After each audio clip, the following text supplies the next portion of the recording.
Vampir. Dalam legenda dikatakan bahwa vampir adalah makhluk yang mirip seperti manusia, tetapi ia memiliki taring yang tajam yang biasanya digunakan untuk mengambil darah mangsanya. Legenda mengenai vampir ini banyak dibicarakan di Eropa, dan rumornya mereka masih ada di zaman modern seperti sekarang, tetapi mereka hidup di balik bayang dan hanya muncul sesekali untuk mencari mangsa. Yang ada tidak selalu terlihat, dan yang tidak terlihat belum tentu tidak ada. Jadi, apakah vampir itu benar-benar ada? Ya, terlepas dari pertanyaan tadi, di sini gue bakal bahas anime bertema vampir yang lagi tayang di musim ini, yang berjudul Yofukashi no Uta atau yang biasa dikenal Call of the Night. Kayak yang gue bilang tadi, ini anime bertema vampir. Tapi kalau ekspektasi kalian ini adalah anime horor, kalian salah besar. Jadi, setup yang udah gua bangun di awal tadi mengenai vampir yang menyeramkan sebetulnya nggak berguna sama sekali. Alias, gua cuma buang-buang waktu dan manjangin durasi videonya. Nah, anime ini baru banget dirilis di musim ini, dan story dari animenya diambil dari manganya. Tapi biar gua kasih tahu dulu, di sini gua nggak baca manganya sama sekali. Jadi, review yang gue sampaikan di video ini adalah review dari 6 episode animenya aja. Karena ya per tanggal gue upload video ini, baru 6 episode yang dirilis. Oke, kayak biasa, mari kita bahas sinopsisnya dulu. Intinya, anime ini menceritakan tentang laki-laki pendiam gue banget yang gak mengalami pengalaman sekolah yang menyenangkan. Karena itu, dia mulai bolos sekolah dan keluar di tengah malam. Secara kebetulan, ia ketemu seorang vampir. Dan di sana, ia pun memiliki tujuan untuk menjadi seorang vampir juga. Tetapi, syarat untuk menjadi seorang vampir adalah ia harus mencintai sosok vampir yang menggigitnya. Jadi, anime ini menceritakan mengenai keseharian bocil ini untuk mencoba mencintai si vampir yang ia temui untuk mencapai tujuannya tadi.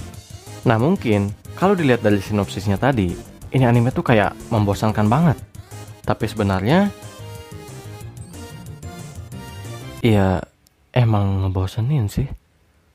Oke, sebelum kalian para fans fanatiknya marah-marah sama gua, mendingan kalian dengerin dulu deh penjelasan gua kenapa gua menganggap anime ini membosankan. Nah, kenapa gua bilang ini anime membosankan? Sebetulnya mungkin karena gua cuma nonton animenya doang.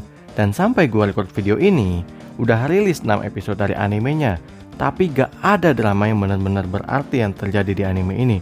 Makanya gua bilang anime ini ngebosenin. Tapi kalau lihat potensi story dari anime ini, kalau gua nggak salah inget ya, ada beberapa dialog di anime ini yang mengangkat isu mengenai amnesia. Sebetulnya gua lupa inget ya, yang gua baca waktu itu tuh amnesia apa insomnia. Kalau misalkan ini beneran amnesia, hal ini bakal jadi menarik di episode yang akan datang. Tapi buat kalian yang biasanya nonton anime pakai 3 episode rule, gua rasa cara ini nggak akan berhasil untuk kalian gunakan di anime ini kalau misalkan kalian lihat secara story ya. Karena ya tadi, sampai episode 6, kagak ada konflik besar yang terjadi. Dan gua rasa, misteri-misteri mengenai anime ini bakal baru mulai diungkap di episode yang akan datang. Dan juga, anime ini tuh temponya pelan. Jadi bagi kalian yang biasa nonton anime normal atau mainstream, mungkin kalian bakal bosan nontonin anime ini karena anime ini juga bisa dibilang jarang menggunakan musik, kecuali pada momen-momen tertentu, supaya feel perkotaan di malam harinya itu lebih kerasa. Jadi bisa kalian bayangin, temponya pelan plus gak ada musik. Jujur aja, gue sempat ketiduran pas nonton anime ini. Tapi bukan berarti gue gak suka anime yang bertempo pelan. Gue suka kok, contohnya kayak Super Cup. Cuman saran gue mending jangan nonton anime ini pas lagi ngantuk. Nanti lu malah beneran tidur. Nah, dari kata-kata gua tadi, kesannya kayak gak ada yang bagus ya dari anime ini.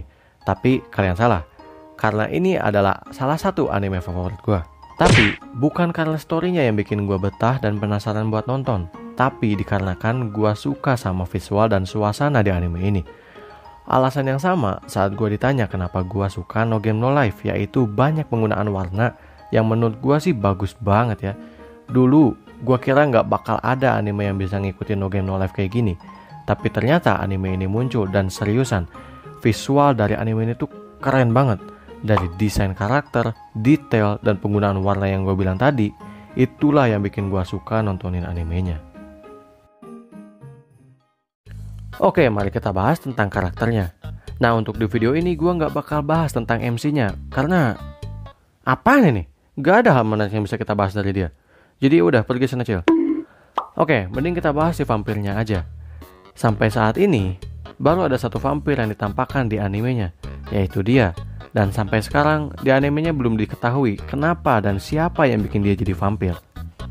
Nah, mengesampingkan tentang background karakternya yang masih misterius tadi, mari kita bahas desain karakternya. Mending kalian lihat lebih deket ya. Cantik banget ya kan? Tapi gue gak kayak orang-orang yang ngesimp banget ya sama karakter ini.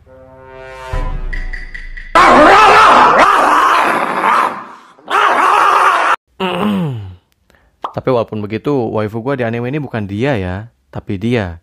Jangan tanya kenapa, kalian lihat aja waifu list gue dah. Dari sini gue pengen mengajukan satu pertanyaan deh sama industri anime manga di Jepang. Apa kalian gak bisa bedain gitu mana murid SD, SMP sama SMA? Karena kadang ada yang murid SD kayak SMP, SMP kayak SMA, tapi yang SMA tuh kayak SD gitu. Maksudnya apa? Gak ngerti gue. Tapi ya udahlah, terserah mereka lah. Intinya gue suka lah sama karakter ini. I love you. Nah, mari kita masuk ke inti atau kesimpulan dari video ini. Apakah anime ini bagus atau enggak? Menurut gua, ini anime bagus bagi kalian yang suka nontonin anime slice of life atau romance. Karena ya sampai episode 6 ini gak ada drama atau konflik yang benar-benar terjadi di anime ini. Tapi, kalau ekspektasi awal kalian tentang tema vampir yang bunuh-bunuhan, action, gore, dan sejenisnya, gua rasa ini anime gak cocok buat kalian. Karena ya ini bukanlah anime sejenis itu. Tapi satu hal yang bisa kita setujui di sini, kalau visual dan suasana dari anime ini tuh bagus. Jadi menurut gue kalian masih bakalan betah buat nontonin anime ini, kalaupun menurut kalian storynya nggak menarik.